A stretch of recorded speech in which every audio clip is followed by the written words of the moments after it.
Le tournoi cet après-midi, Nicolas Mas, pilier droit. Au talonnage, Dimitri Zarzewski. Deuxième ligne, capitaine Pascal Papé, associé à Johan Maestri.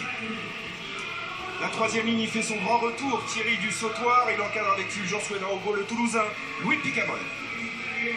La charnière de novembre, qui avait fait des étincelles, Maxime Macheneau associé à Frédéric Michalak. Là aussi, pas de changement au poste de centre. Maxime Mermoz et Florian Fritz. En revanche, derrière, titularisation de Benjamin Fall en l'absence de Vincent Clerc. En l'absence de Brice Dulin, Johan Huget occupe le poste d'arrière. Et comme lors de la tournée de novembre, Wesley Fofana est ailier. Des joueurs à suivre, des duels, Fabien évidemment, Pascal Papé qui pour la première fois va être capitaine de l'équipe de France pendant le tournoi Destination. Face à lui, le capitaine italien Sergio Parisse. Ils sont partenaires de club, ils se connaissent par cœur. Oui, ce sont deux amis qui jouent dans le même club, c'est-à-dire le Stade français. Ce sont les deux capitaines de l'équipe, ce sont aussi des joueurs de touche qui vont chercher à se contrer, ils se connaissent parfaitement.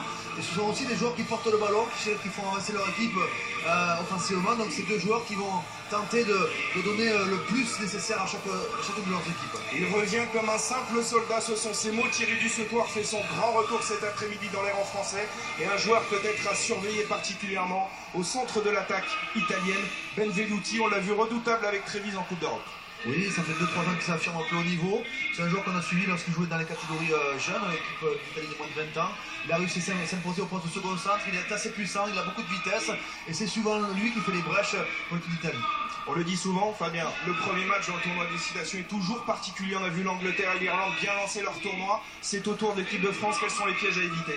Ben voilà, là vous venez de dire que l'Angleterre a pris déjà une place importante dans la compétition. Les Irlandais ont accroché un succès à l'extérieur. Il faut absolument que les Français aujourd'hui s'imposent en Italie pour venir mettre en concurrence ces deux dernières équipes britanniques qui se semblent très très fortes cette année. Allez, on va prendre la température dans ce Stadio Olimpico en rejoignant notre homme de terrain, Philippe Lafont pour les dernières infos. Bonjour Philippe. Bonjour messieurs, bonjour à tous. Ce stade est la caisse de résonance du rugby italien. Formidable ambiance ici. Ce que je peux vous dire, c'est que pour l'instant, les Bleus ont découvert ce terrain hier. Ils le voient un petit peu sablonneux. Il y a des granulés verts par terre qui empêchent un petit peu, qui empêchent de voir les trous dans la pelouse qui manquent. En revanche, les Bleus ont remporté le taux. C'est Pascal Papé a décidé de donner le coup d'envoi de ce match. Devrait faire beau et ça c'est la bonne nouvelle. En revanche, il y a du vent et il souffle de la droite à la gauche du terrain. Voilà.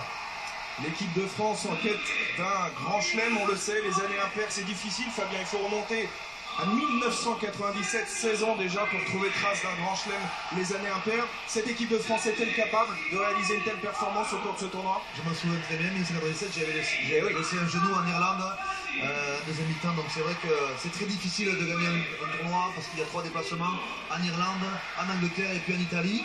On va dire que l'Italie c'est peut-être le déplacement le plus abordable et surtout c'est le match d'ouverture qui va donner le là de la compétition. Allez, on est dans les pas de Pascal Papé, le capitaine français.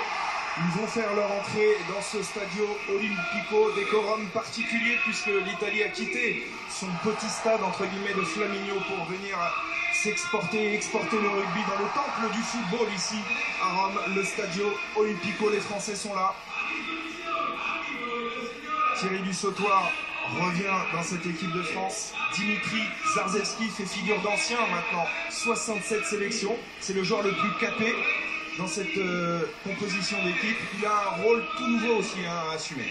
Oui, il a pris la place de William Servat qui était un leader naturel de cette équipe et avec le Racing comme avec l'équipe de France, il a marqué des points cette année et il est en train de prendre une place importante dans le paquet d'avant en tant que leader de combat.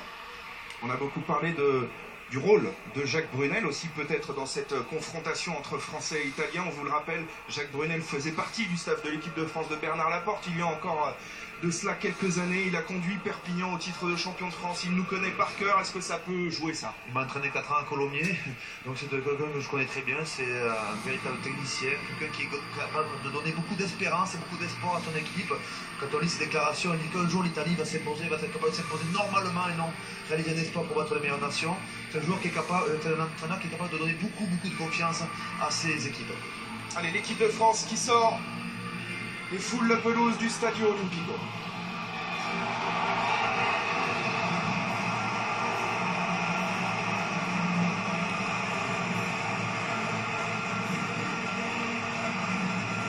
Voilà, c'était l'avant-match Italie-France, tournoi des 6 nations. accueil chaleureux, dirons-nous. À vous de jouer les gars. Beaucoup de supporters français sur